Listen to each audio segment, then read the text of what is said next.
وعلى آله وأصحابه ومن تبعه بإحسان إلى يوم القيامة أما بعد. Hadratul Muhtaramin, Asatidz wa Asatidzah Islamic International School BSM Magetan yang saya hormati, ayah bunda dan juga pemirsa dimanapun Anda berada, yang semoga senantiasa dirahmati Allah Subhanahu wa Ta'ala.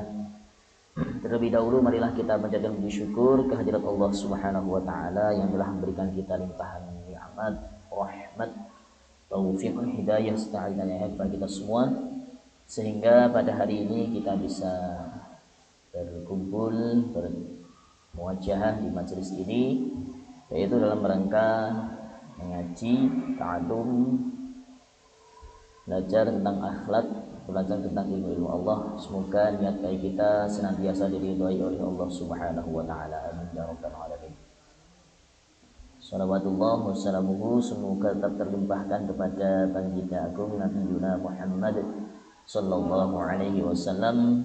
Semoga kita semuanya diberikan kekuatan oleh Allah, bisa melakukan, bisa melaksanakan sunnah-sunnah beliau, dan pada akhirnya semoga kita semua diakui sebagai umat beliau dan bisa mendapatkan syafaat beliau kelak di yaumul qiyamah. Amin ya rabbal alamin. Asatidz wa asatidzah, ayah bunda yang dirahmati Allah Subhanahu wa Ta'ala. Alhamdulillah hari ini untuk kajian Taysirul Khalaq bisa kita lanjutkan setelah liburan. Pertemuan pertama setelah liburan untuk kajian Taysirul Khalaq bisa kita lanjutkan kembali. Yang sebelumnya kemarin kita belajar bersama tentang adabul majalis, akhlak ataupun tata krama dalam sebuah majelis. Namun kemarin sempat belum bisa kita selesaikan karena memang waktunya kemarin juga terbatas. Nanti akan sedikit kita ulas kembali sedikit tentang adabul majalis.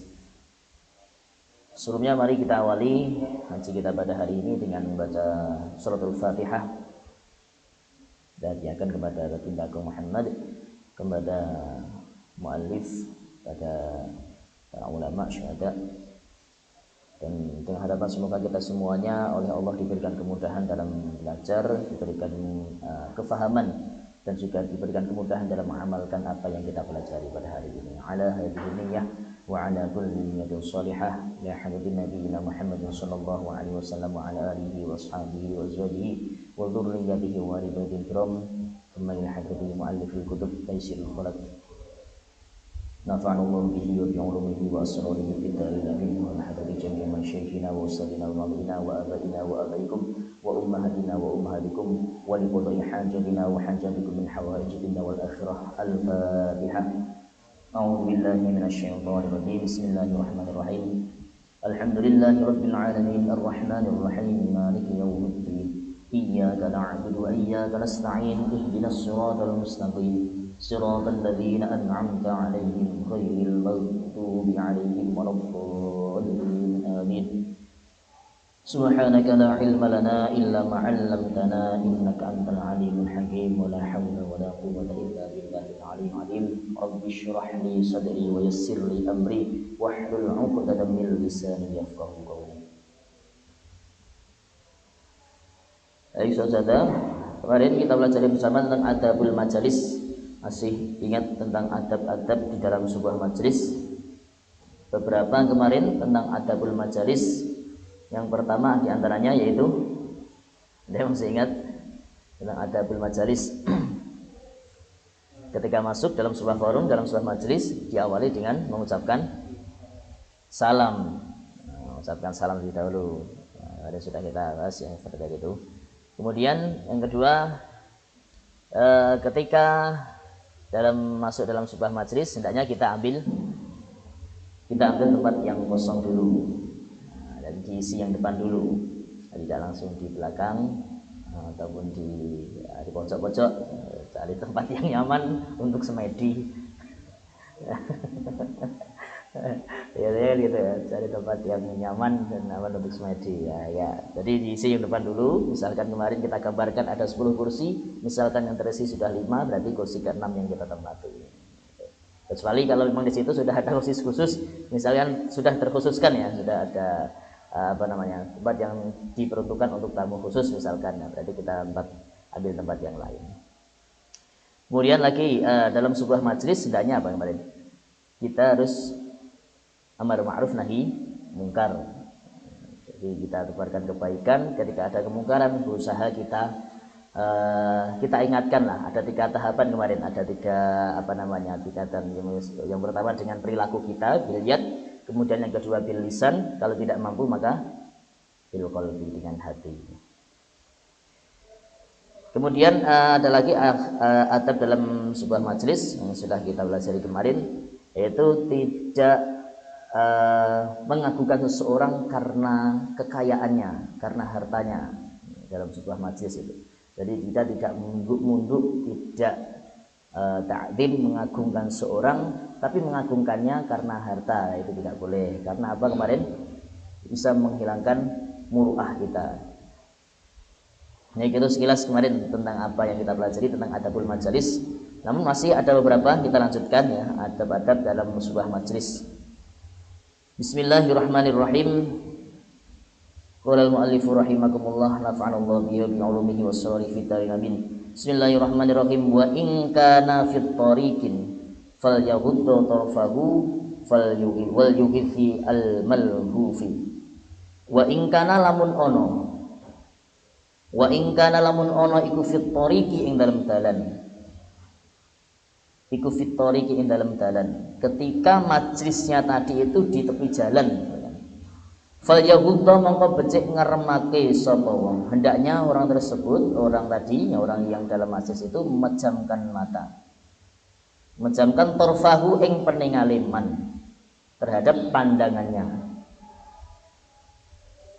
Atau berikutnya dalam suatu majelis, ketika majelisnya itu berada di tepi jalan, maka hendaknya seorang yang ada di majelis itu memejamkan matanya, maksudnya menjaga pandangan dari hal-hal yang dilarang oleh Allah Subhanahu wa taala. Karena apa? Karena di tepi jalan ya tentu banyak sekali orang yang lewat ya, dan orang yang lewat itu ya macam-macam. Ada yang ya ada laki-laki, ada perempuan dan sebagainya. Makanya harus kita jaga pandangannya, terutama kepada lawan jenis. Nah ini, karena yang lewat itu ya tidak semuanya menutup aurat. Kadang ada yang membuka aurat, sengaja memamerkan auratnya. Ya, harus kita jaga. Ada juga yang sudah menutup aurat, tapi justru dengan pakaian yang ketat, dengan memperlihatkan lekuk tubuhnya. Nah, itu juga tidak boleh. Maka harus kita jaga pandangannya. Ya, tadi katanya Pak Halis, wah itu rezeki saat mubadir nanti. Ya, juga ya. Jadi ada madharat di situ, ada madharat yang lebih besar. Jadi harus kita jaga pandangannya. Allah Subhanahu wa taala menyampaikan kullil mu'minina yaghuddu al-basar. Jadi katakanlah kepada orang-orang mukmin untuk menjaga pandangannya. Kemudian bahwa hafidu apa namanya ini? Jadi pada intinya seperti ini. Katakanlah kepada orang-orang mukmin untuk senantiasa menahan pandangannya. Jadi jangan sampai kita itu mengumbar pandangannya, maksudnya tidak ada kontrol dari pandangan kita. Karena pada para ulama menyampaikan bahwasanya zina itu tidak hanya dari segi perbuatan saja. Jadi zina itu juga bisa dari mata, bahkan dari hati. Dari hati pun bisa menjadi zina. Kalau kita melihat ayat yang disampaikan seperti itu, urutannya malah justru dari basar dulu, dari penglihatan dulu. Karena adanya nanti timbul zina dengan perbuatan itu karena diawali dengan pandangan dulu. Diawali karena pandangan dulu. Melihat sesuatu yang dilarang oleh Allah. Nah, itu namanya zina mata. Kemudian setelah itu ada lagi zina hati. yang atau beberapa ulama menyampaikan zina hati itu adalah bisa dikatakan zina pikiran. Jadi dengan kita memandang sesuatu yang dilarang, kemudian kita berangan-angan akhirnya membayangkan sesuatu yang tidak sepantasnya untuk dibayangkan. Nah, haluannya sampai mana-mana. Nah, melihat satu. Akhirnya kemudian timbullah yang ketiga, yaitu zina perbuatan, tindakan itu tadi. Makanya yang itu yang harus dirasakan. Nah, wayahfadu furujahum itu ya, kita harus hendaknya menjaga kemaluan itu ya setelah itu, ya setelah yang pertama menjaga pandangan, kemudian menjaga hati, setelah itu menjaga furujahum. Berarti muncul pertamanya yaitu ya dari pandangannya kita. Makanya betul yang disampaikan oleh mu'alif, fal yahudu torfahu, ketika nanti ya majelisnya itu berada di jalan, maka hendaknya kita jaga pandangan kita. Termasuk ketika melakukan perjalanan di jalan ya jangan malah mencari-cari, ini yang bisa ditasasar yang mencari-cari pandangan. Kemana? Ini mau cuci mata. Nah ini ya, itu jaga. Sengaja malah mencari. Nah ini yang harus kita hindari. Kemudian yang kedua, wal yughiti lan becik nulungono sapa man al malhufi ing pira-pira wong kang dianiaya. Ketika kita majelis yang kita itu di tepi jalan. Nah, di situ kemudian ada orang lewat, kemudian ada orang yang teraniaya, misalnya ada orang yang membutuhkan pertolongan, orang kecopet, nah kita bantu. Misalkan ada orang yang mogok motornya, nah kalau kita bisa kita bantu. Nah, ketika majelis kita di tepi jalan seperti itu. Wal yu'in lan nulungono sapa man ad-dha'ifa ing wong kang apes. Nah ini bersama ya. Kita hendaknya memberikan pertolongan kepada orang yang lemah ketika kita di tepi jalan. Misalkan ada orang tua yang membutuhkan pertolongan mau nyebrang, ya kita bantu. Ya cuma kita tonton saja. Atau ya seperti tadi ada orang yang misalkan mobilnya mogok, ya bisa kita bantu, minta bantuan. Kan sering gitu. Ada orang yang minta bantuan di jalan untuk didorong mobilnya, kita bantu. Karena tidak mesti, terkadang ya kita itu di perjalanan ya terkadang ganti kita itu yang terkadang diberikan cobaan oleh Allah, butuh bantuan dari orang lain. Nah dengan harapan ya meskipun ya semuanya kita niatkan lillahi ta'ala karena Allah, tapi ya dengan harapan juga semoga ketika pas kita kebetulan kok mendapatkan kesulitan di jalan, ya semoga bisa juga ditolong oleh orang lain. Wal yu'ini ad-dha'ifa. Kemudian berikutnya wal yursyidi lan nuduhake sapa man ad-dhalla ing wong kang kesasar. Kemudian atau berikutnya yaitu menunjukkan terhadap orang yang tersesat. Nah, ini sering ya terjadi. Ini orang jauh bingung. Tapi sekarang sudah banyak map kalau sekarang itu. Dulu ya misalkan ada orang yang tanya alamat, ya kalau kita tahu ya bisa kita tunjukkan, kita kasih tahu.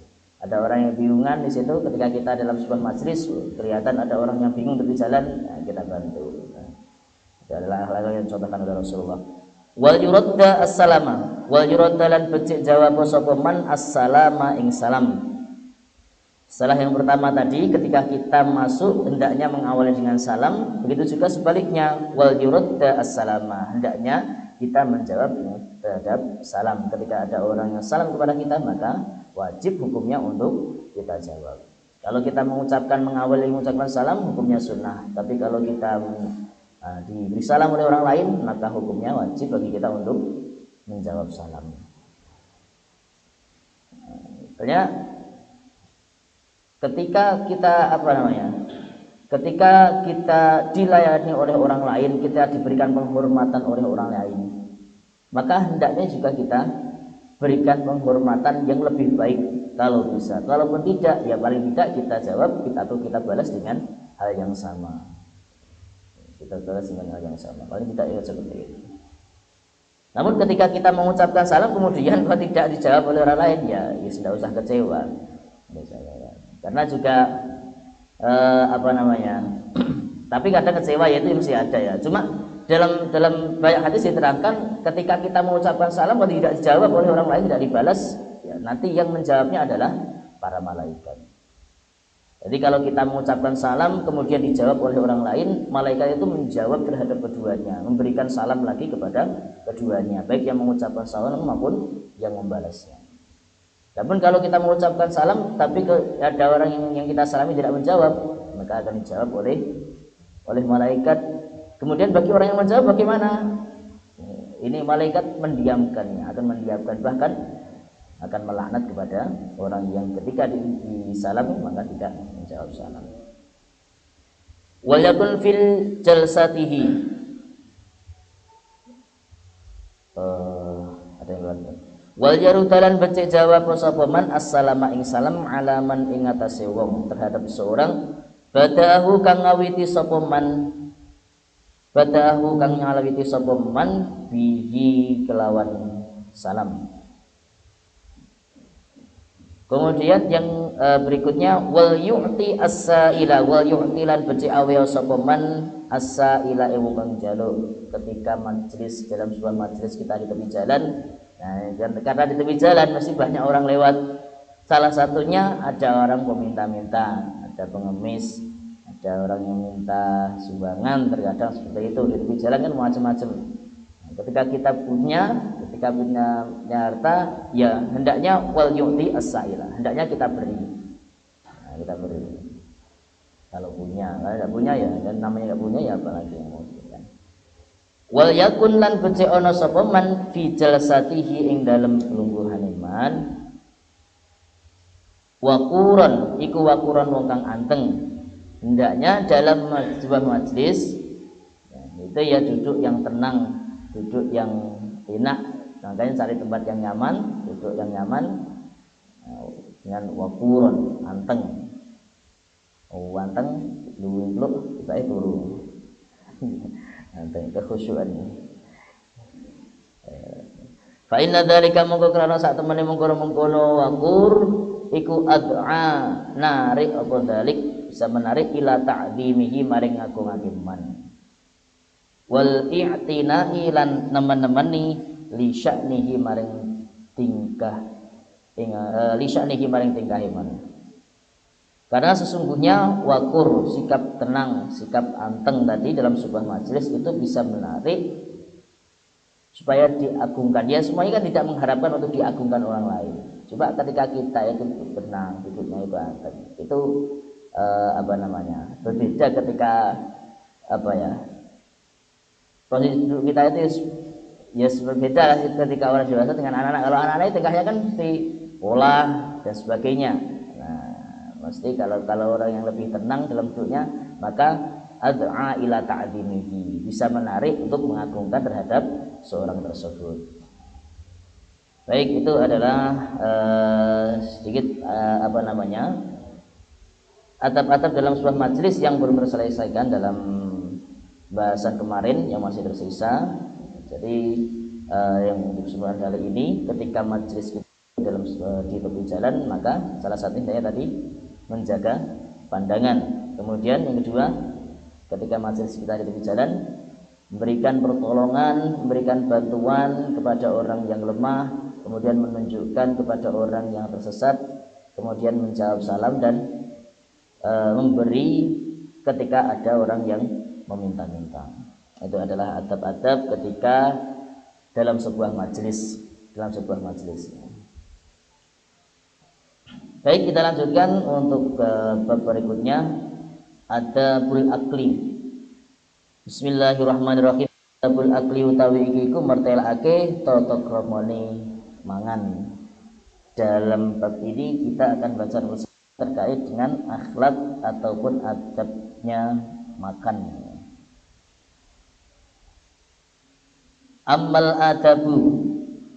adabu anapun utawi pira-pira adab tata krama akhlak allati ya adab qablahu ing dalem sadurunge mangan, sebelum makan. Jadi yang pertama di dalam bab aklu, adabul akli ini musannif membagi menjadi 3 adab atau 3 akhlak.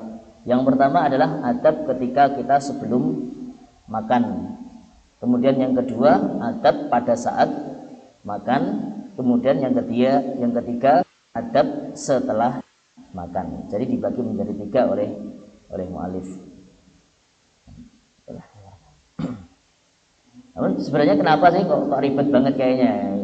Kadang ada orang berpandangan seperti itu. Kok ribet banget? Mau makan aja harus diatur, harus ada adabnya, harus ada akhlaknya, harus seperti ini, seperti itu.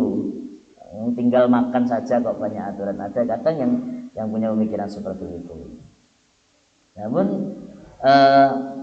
ya secara sekilas mungkin yang disampaikan memang benar, tapi penting sekali, akhlak ini penting sekali, bahkan terkait dengan makan. Karena apa yang makanan itu sangat pentingnya bagaimana? Menentukan terhadap banyak hal. Apalagi kalau kaitannya dengan halal dan haram, apa yang kita konsumsi itu ketika halal maka nanti juga akan berdampak positif kepada kita, kepada keturunan kita ya, kepada anak turun kita. Makanya para ulama dulu, para salafus saleh itu sangat hati-hati terkait makanan. Ketika memberikan nafkah, ketika memberikan makan kepada keluarganya, kepada istrinya, kepada anaknya, itu betul-betul dihati-hati diberikan makanan yang betul-betul halal. Yang betul-betul halal. Para ulama yang menginginkan keturunan yang solih dan solihah itu juga sangat-sangat menjaga terkait dengan makanan. Betul-betul jangan sampai tercampur dengan hal haram. Jangan haram, syubhat saja sangat betul-betul dihindari. Sangat-sangat betul dihindari. Ibnu Katsir itu pernah menyatakan Imam Muhammad bin Mansur itu adalah seorang ulama yang sangat hati-hati terkait makanan, terkait makanan halal dan haram, sangat hati-hati betul. Nah, beliau itu punya kebun yang di situ beliau mencari nafkah ya dari kebunnya itu, punya dicocok tanam. Jadi hasilnya diambil, dijual, dimakan sesuai dengan kebutuhannya saja. Maksudnya apa yang lebih dari kebutuhannya itu tidak disimpan, tidak dijual kemudian hasilnya untuk disimpan kemudian ataupun untuk memperkaya diri, tidak. Tapi yang dimakan ya hanya kebutuhan beliau itu dan juga keluarganya saja. Selebihnya diberikan kepada orang lain. Nah, suatu ketika beliau Syekh Muhammad bin Mansur itu menjual keledainya bagus, dijual di pasar. Bagus. Nah, kemudian setelah beberapa hari keledai yang dijual tadi itu dikomplain. Jadi yang beli tadi komplain, ini tuan, keledai yang saya beli kemarin nggak mau makan. Padahal awalnya memang keledainya bagus, gemuk, keledainya bagus, gemuk, posturnya bagus. Tapi setelah dibeli beberapa hari tidak mau makan. Nah, ditanya, kamu masih makan apa keledainya ini? Ya kasih makan lumrahnya kan keledai ya. Gitu. Nah, akhirnya ditanya, kamu pekerjaannya apa? Saya pekerjaan gitu penari. Jadi yang beli tadi pekerjaannya penari. Nah, Syekh Muhammad bin Mansur bilang, keledai saya ini tidak mau dikasih makanan dari hasil yang haram. Nah, ini loh masalah. Jadi yang wirain tidak hanya orangnya, tidak hanya pemiliknya. Jadi keledainya pun terbiasa diberikan hal-hal yang halal. Maksudnya tidak hanya halal secara ainiyahnya, secara wujud bendanya, tapi juga halal dari cara memperolehinya. Memperolehinya pun juga dengan cara yang halal. Ini kalau kita punya tetangga kayak Syekh Muhammad bin Mansur ini, ya ini. Maksudnya kalau hewannya saja tidak mau makan yang punya tanaman, ini tidak mungkin dimakan oleh keledainya Syekh Muhammad bin Mansur itu, karena nggak mungkin keledainya mau makan yang haram. Ya, keledainya. walaupun rumputnya tangga lebih hijau.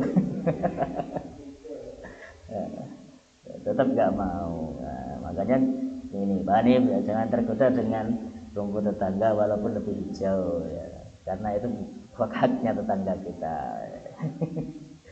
Ya, baik. Nah, itu pentingnya apa yang kita makan itu ketika kita makan harus disertai dengan akhlak, mulai dari sebelum makan, kemudian pada saat makan, dan juga setelah selesai makan. Nah, kemudian yang pertama ini, apa itu adab atau akhlak sebelum kita makan? Fahiya ghusrul yadaini. Fahiya mongko utawi adab iku ghusrul yadaini, basuh tangan loro. Jadi sebelum kita makan oleh mu'alif, hendaknya yang pertama apa? Yaitu mencuci kedua tangan terlebih dahulu. Nah, ini selaras dengan apa yang disampaikan oleh Rasulullah. Rasulullah mengajarkan kepada kita untuk senantiasa menjaga kebersihan. Bahkan saking pentingnya kebersihan, an-nadhafatu minal iman, sebagian dari iman. Kalau kita sebagai orang yang beriman, berarti hendaknya selalu menjaga kebersihan. Mengaku bahwa saya itu iman, saya itu pokoknya iman. Nah, tapi melihat sampah kotor misalnya, ada sampah di masjid, ya tidak mau mungut, berarti imannya masih perlu disempurnakan lagi, karena sebagian dari imannya masih belum terpenuhi. Menjaga kebersihan, hendaknya cuci tangan terlebih dahulu, yaitu ghusnul yadaini. Yang kedua, wawat ta'ami, wawat lan nyelehake sapa wong at-ta'am, wawat ta'ami lan nyelehake panganan ala sufratin ing atase ajang mangan, bil ardi ing dalem bumi. Adab yang kedua, hendaknya seorang mengambil makanan di tempat makan, kemudian tempat makannya tersebut itu diletakkan di bawah. Jadi kalau menurut sudut pandang agama Islam ya, itu yang baik ketika makan itu tidak di kursi di meja gitu ya. Tidak di kursi di meja, tapi yang bagus itu lesehan di bawah. Kemudian makannya ditaruh di bawah di alas, kemudian piringnya taruh di bawah. Yang bagus seperti itu.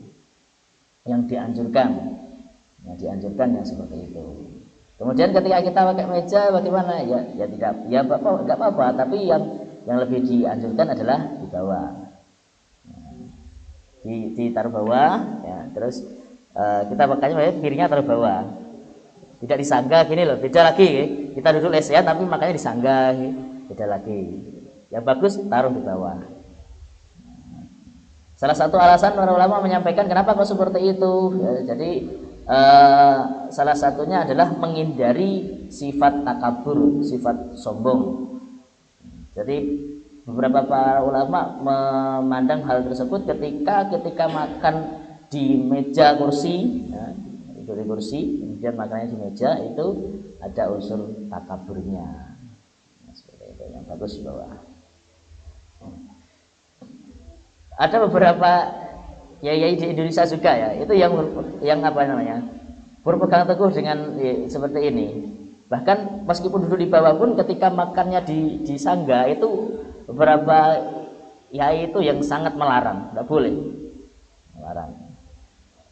Karena ketika saya tanyakan tuh, kenapa kok pas makan seperti ini kok di beberapa itu ada yang melarangnya itu?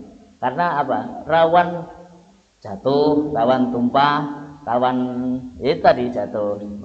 Akhirnya apa? Mubazir kan, makannya terbuang, makannya jatuh kotor dan sebagainya. Wal julusu lan lungguh. Yang kedua, ketika kita makan ya hendaknya duduk. Berarti ya tidak boleh sambil berdiri atau sambil tiduran. Sambil tiduran, selonjor, itu? Tengkurap itu. Nah, itu kan juga tidak boleh. Ataupun tiduran dengan terlentang, nah itu tidak boleh. Ya, sambil duduk. Wa niyatut taqwa lan niat ngalap kekuatan alal ibadati ing atase ibadah. Kemudian hendaknya sebelum kita makan kita niatkan yang mau kita makan itu supaya mengharapkan kekuatan untuk beribadah. Nah, ini Ini hal yang sepele, ya kelihatannya. Tapi ini sangat penting, dan ketika kita niatkan seperti ini, tentu nanti akan juga bernilai pahala dari Allah Subhanahu wa taala. Makanya kita coba kita awali mulai sekarang, kita niatkan ketika kita mau makan, kita niatkan ya dalam hati kita bahwa apa yang kita makan itu sebagai satu untuk mensyukuri nikmat Allah. Kita hari ini masih diberikan nikmat bisa makan, bisa merasakan makanan ini asin, bisa merasakan makanan ini manis, kemudian kecut dan sebagainya. Itu merupakan sebuah nikmat. Kita kehilangan satu nikmat, tidak bisa merasakan asin saja, merasakan sate, kira-kira nikmat apa tidak? Tentu hamba, tidak nikmat. Satu rasa saja dicabut oleh Allah, maka kita menikmati makanan semahal apapun tidak akan bisa menikmatinya. Maka pertama yang kita lakukan ketika kita makan, kita niatkan untuk mensyukuri terhadap nikmatnya Allah. Yang kedua, kita niatkan makan kita itu untuk mengharapkan kekuatan supaya nanti ketika kita beribadah itu bisa kuat, bisa khusyuk, bisa istiqomah. Wa tarkul akli lan tinggal makan ma'asyibai syartani warat. Akhlak berikutnya meninggalkan makan ketika masih kenyang. Maksudnya ketika kita itu masih kenyang, kadang ya meskipun jamnya makan, terkadang kan siang masih ada camilan banyak, misalkan ya sering ngemil, saya makan. Ya kalau masih kenyang ya kita hindari, jangan makan dulu. Kalau apa namanya, ya meskipun ada yang punya sistem lain, pokoknya lapar nggak lapar, kalau jamnya makan. Ada yang punya sistem seperti itu. Lapar nggak lapar, kalau belum jamnya makan ya jangan makan. Ada yang punya sistem seperti itu. Tapi yang kita anjurkan dalam kitab Tayyisul Kholaq, wa tarkul akli ma'asyibangi. Ketika kita masih kenyang, maka kita hindari makan. Berikutnya waridho lan nerimo bil hadiri kelawan perkara kang hadir minat to'ami saking panganan. Akhlak berikutnya sebelum kita makan, kita ridho dengan apa makanan yang ada di situ. Apa yang kita miliki, yaitu yang kita makan, dan mencari-cari apa yang kita tidak miliki. Apalagi kalau kemampuannya juga pas-pasan, jangan sampai memaksakan diri untuk menuruti hawa nafsu hanya untuk nafsu makan saja. Misalkan kantongnya cuma cukup untuk beli nasi pecel, ya sudah nasi pecel itu saja, tidak usah cari sate, tidak usah cari spaghetti dan sebagainya. Terlalu ngoyo nanti. Hari ini ngoyo mau sate, mau spaghetti, besoknya bingung kelaparan karena uangnya habis. Makanya itu waridho bil hadiri minat ta'am. Wa tarku dzammihi lan ninggal modo, meninggalkan mencacat terhadap makanan. Nah, ini penting. Akhlak berikutnya sebelum kita makan, hendaknya jangan sampai kita mencacat terhadap makanan. Apalagi kalau sudah dimasakkan istri ya Pak Fauzi, ya, seenak enak yaitu itu makanan istri ya. Dihargai makanan istrinya. Jangan sampai makanan kok asin. Nah, ini kasihan kalau ada yang masak, kasihan yang masak. Istri masaknya capek-capek, setelah matang dipahit dulu. Sudah enak, kasinan, manisan dan sebagainya. Karena Rasulullah juga seperti itu ketika mencontohkan itu. Tidak pernah Rasulullah itu mencacat makanan. Bahkan Rasulullah itu pernah. Rasulullah itu setiap pergi ke dalamnya istrinya, Dewi Aisyah, ke rumahnya Aisyah, oleh Aisyah mesti disediakan minum. Ini cerita masyhur ya. Mesti disediakan minum oleh Aisyah itu Rasulullah. Namun setiap kali minum, Rasulullah itu tidak pernah menghabiskan minumnya. Karena Rasulullah tahu Aisyah itu senang minum air bekas sisanya Rasulullah. Tidak pernah dihabiskan, mesti disisa sedikit gitu. Karena tahu Aisyah itu senang kalau bekas minumnya Rasul mesti nanti langsung dihabiskan, diminum. Nah, tapi suatu ketika Rasulullah ketika berkunjung ke rumahnya Aisyah, minumnya ini malah dihabiskan oleh Rasulullah. Dihabiskan. Nah, Aisyah ya kaget, aduh, kok dihabiskan? Pertama ya kaget, yang kedua kecewa. Ini Rasulullah ini enggak mau menyisakan minum buat saya. Nah, tapi karena wadah minumnya tadi belum dicuci, dan tentu beberapa tetes di situ kan masih. Ini berusaha diminum oleh Aisyah, berusaha diminum karena masih memang mengharapkan beliau. Aisyah itu senang sekali dengan bekas minumnya Rasulullah. Hanya beberapa tetes berusaha diminum. Namun betapa kagetnya ketika diminum, ternyata sisa dari beberapa tetes tadi rasanya sangat asin. Sisanya itu rasanya sangat asin. Karena ternyata Aisyah itu salah memasukkan, yang harusnya dimasukkan gula malah yang dimasukkan garam. Nah ini kenapa kok dihabiskan oleh Rasulullah? Rasulullah itu berusaha menyimpan kesalahannya Aisyah itu supaya tidak merasa bersalah. Makanya dihabiskan oleh Rasulullah. Dihabiskan. Dan Rasulullah yang enggak mencacat tuh. Buat minuman kok asin. Coba kalau jenengan ya. Ini soal bianeng kelas. Ya Bapak Uzi, saja. Siane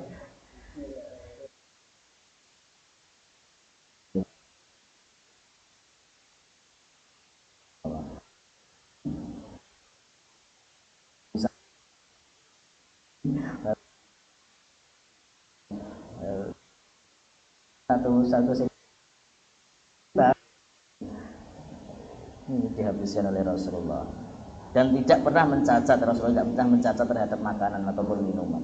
Nah ini wa tarkul dammihi wa talabuman lan nyuprih wong, mencari orang yakulu kang mangan sapa man ma'ahu sartane man.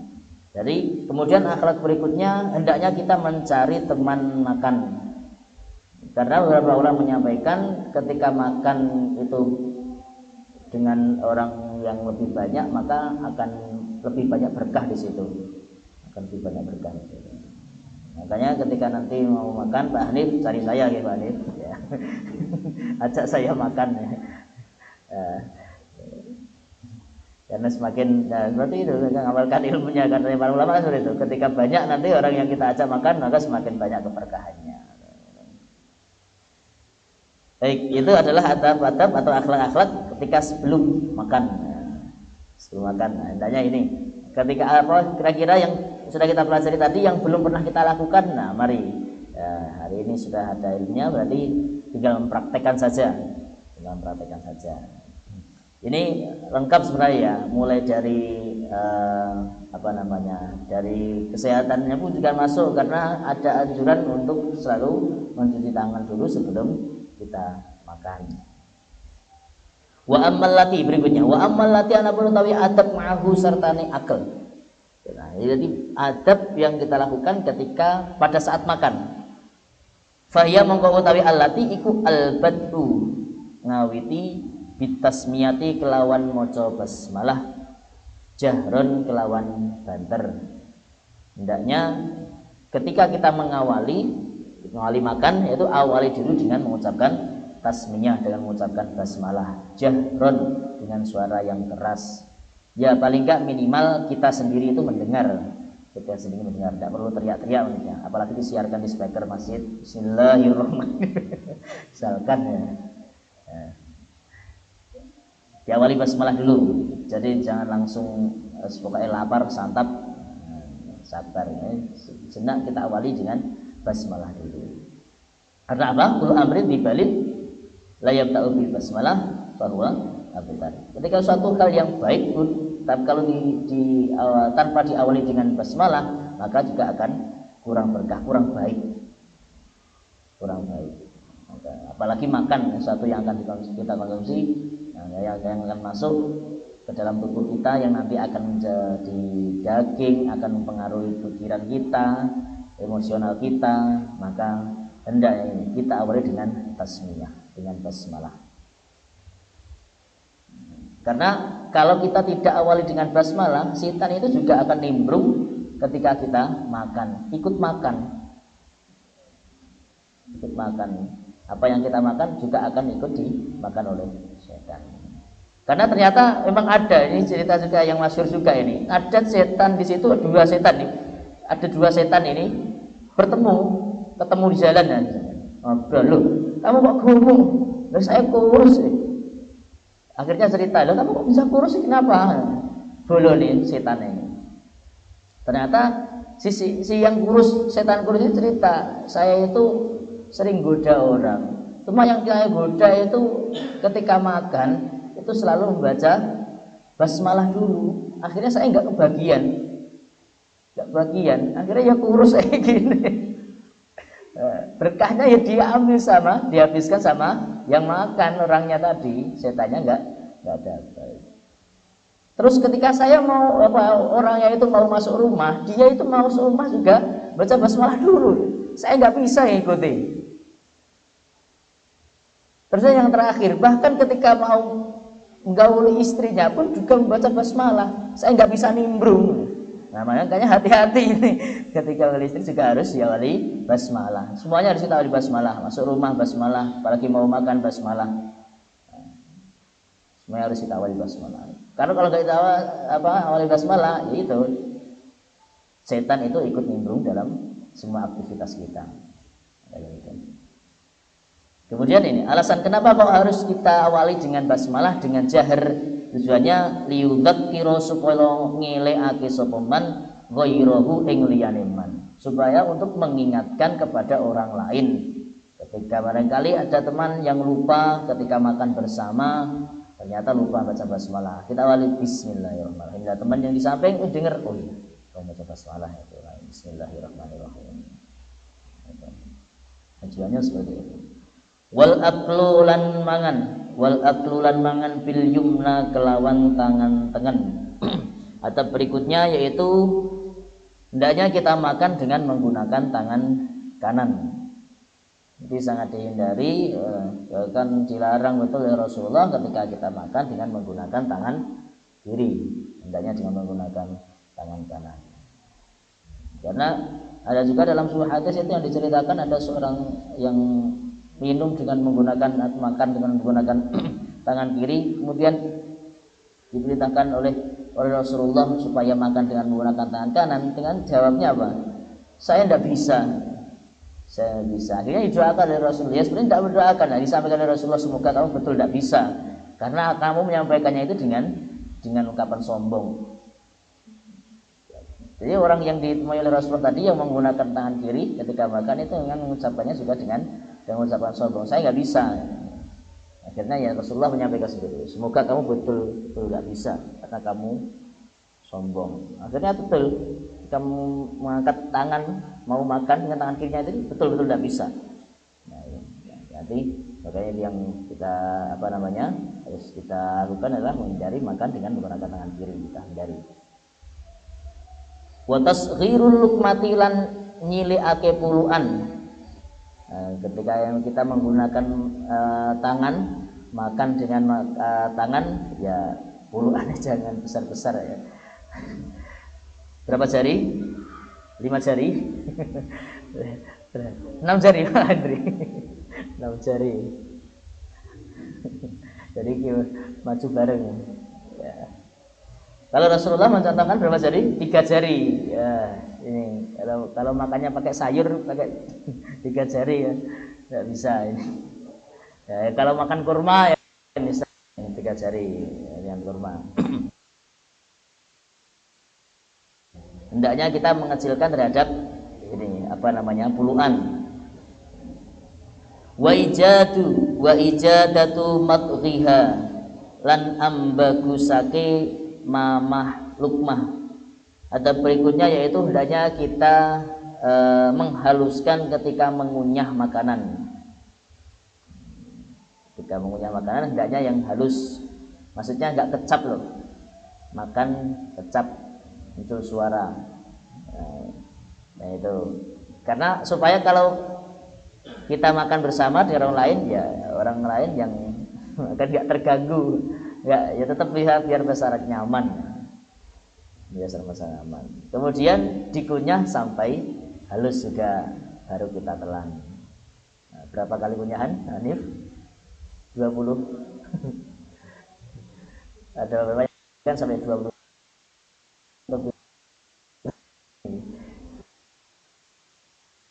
Sebenarnya juga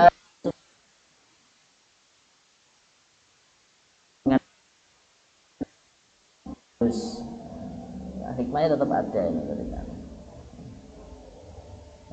Ya jangan sampai itu terkadang makannya cuapet, lupa nggak dikunyah, langsung ditelan ya pokoknya. Tapi dengan melembutkan kunyahan di mulut kita. Watarku matiyatihi galake ndawaake tangane wong ila ghairiha maring qablal faraghi ing dalam sadurunge lampung minha saking lukma. Atau berikutnya hendaknya kita menghindari mengambil makanan lagi ketika apa yang kita kunyah tadi belum tertelan. Jadi yang pertama belum selesai sudah mau ngambil lagi. Ya, itu yang kita hindari. Ila ghairiha. Selesaikan dulu puluhan tadi yang pertama bahasa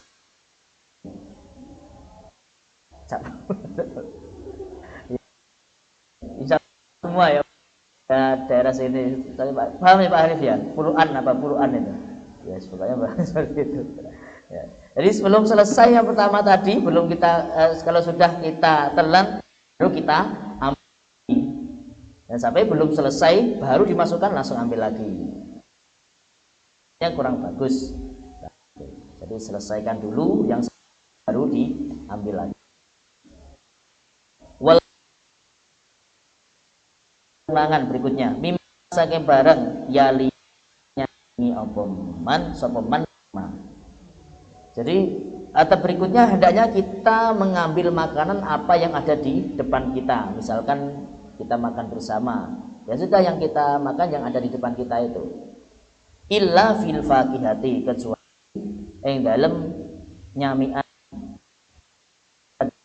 kan buah-buahan, nyamian makanan-makanan ringan. Kecuali kalau itu tidak apa-apa, dikecualikan.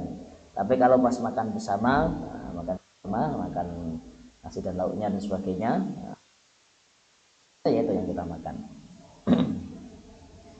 Wa alla yang fakhulan wa alla yang fukho lan yen to ora andamu meniup apa wong fit ta'ami ing dalem panganan. Yang atau berikutnya hendaknya kita tidak meniup terhadap makanan kita, entah makanan ataupun minuman.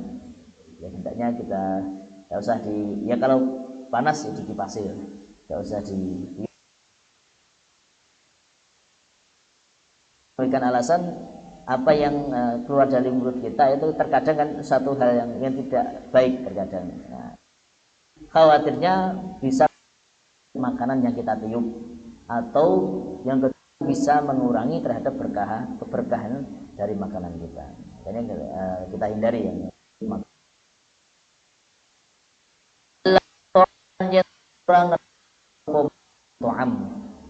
tidak memotong bisikini kelawan lading. Ada berikutnya hendaknya kita tidak memotong makanan dengan pisau. Maksudnya ketika posisi makan dengan motong dengan pisau. Ini kalau makan apa ini? Saya tidak pernah soalnya. Ya. Ulama di sini memberikan alasan karena makannya seperti itu ya buah dari seorang muslim, bukan adab dari seorang muslim. Dan mungkin sering ya ini yang dilakukan oleh orang barat. Maksudnya ketika makan ya daging, makan steak atau apa itu dengan menggunakan pisau dipotong itu ya. Nah itu kalau dalam akhlak Islam itu tidak dikasihkan. Hendaknya kita hindari memotong makanan dengan pisau ketika makan. Wa alam yamsahalan yen ta ora ngusap sapa wong ing tangan iman terhadap tangannya bihi kelawan to'am. Hendaknya kita tidak mengusap makanan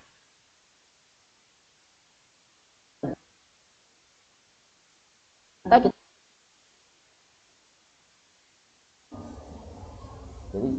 kita hindari itu. Misalkan yaitu tangannya ada bekas makanan, bagaimana dengan menggunakan ayat jima'alannya atau orang ngumpul lagi sapa wong bainri ing dalam antarane kurma wan nawalan isine kurma bil inai ing dalam. Adab selanjutnya hendaknya kita tidak mencampur antara isi kurma dan juga kurma yang masih utuh. Nah, kalau di sini ya makan kacang lah, makan kacang jangan sampai kulitnya dicampur dengan kacang yang masih utuh, jangan sampai dicampur. Harus maksudnya yang sudah ada makanan yang ada kulitnya, yang kulitnya jangan sampai dijadikan satu dengan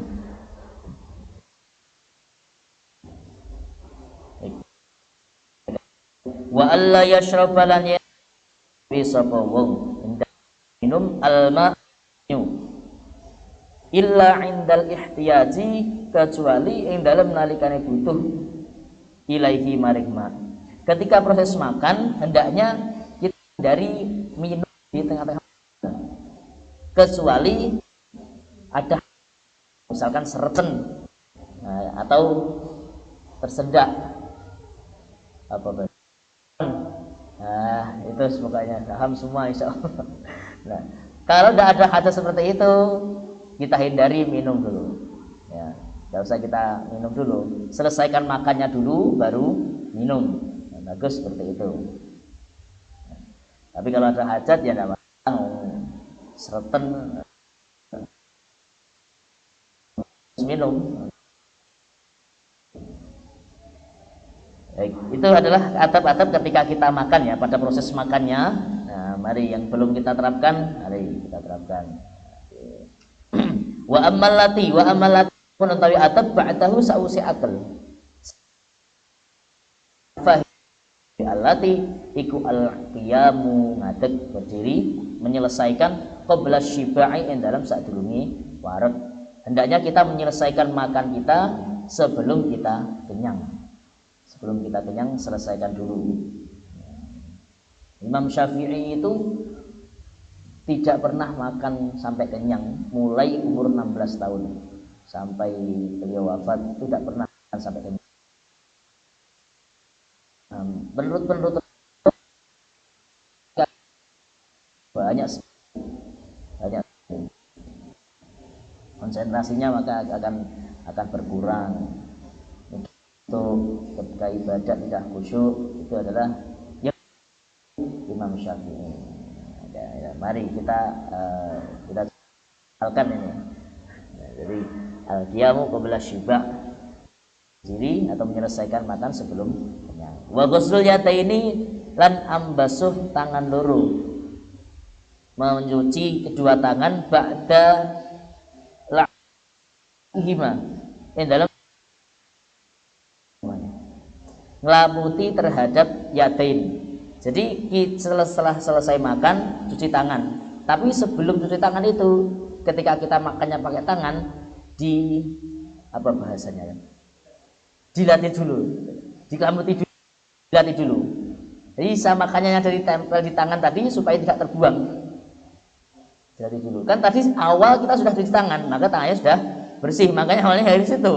Nah, ini bahaya kalau nggak cuci tangan dulu. Makanya awal intinya tadi apa? Ghusl yadaini. Basuh dulu tangannya. Basuh dulu tangannya. Makanya nanti kalau selesai sebelum cuci tangan, masih di apa tadi? Terakhir makan tadi dijilati dulu tangannya ini sampai bersih dulu baru cuci tangan. Karena ya jangan sampai ada makan yang tersisa. Wal tiqatu lan jupuk wal tiqatul kutati wal tiqatul futati lan jupuk upo kang kecer. Jadi yang terakhir kemudian mengambil makanan yang jatuh, mengambil makanan jatuh. Nah, terkadang kita itu kan gengsi makan terus makanannya jatuh, gengsi buat ngambil lagi nih loh. Jadi kalau perintahnya Rasulullah, kalau makannya itu jatuh diambil, kalau kotor dibuang yang kotor, ya yang bersih itu, yang masih bersih dimakan. jangan sampai terus dibiarkan. Jangan dibiarkan, apalagi kalau malah diinjak. Lah ini tidak boleh nih, makanan kok terus kemudian kita injak. Jadi kalau jatuh makanan kita ambil, buang yang kotor, yang masih bersih dimakan. Itu adalah salah bahkan adab-adab dalam makan. Termasuk ketika makan nasi. Nah, yang jatuh nasinya, nah, itu diambil. Kalau masih bersih ya dimakan. Kalau sudah kotor ya sudah, nanti dikumpulkan lalu dibuang. Walhamdulillahi, yang terakhir adalah memuji terhadap Allah, bersyukur. Adab yang terakhir adalah alhamdulillah, yaitu mengucapkan tahmid dan juga doa selesai makan sebagai rasa syukur kepada Allah Subhanahu wa taala. Sudah diberikan rezeki, bisa makan, bisa menikmati makanannya sampai habis. Itu merupakan sebuah nikmat dari Allah Subhanahu wa taala. Kemudian adab dalam makan, mulai dari sebelum makan, proses pada saat makan, dan juga setelah makan.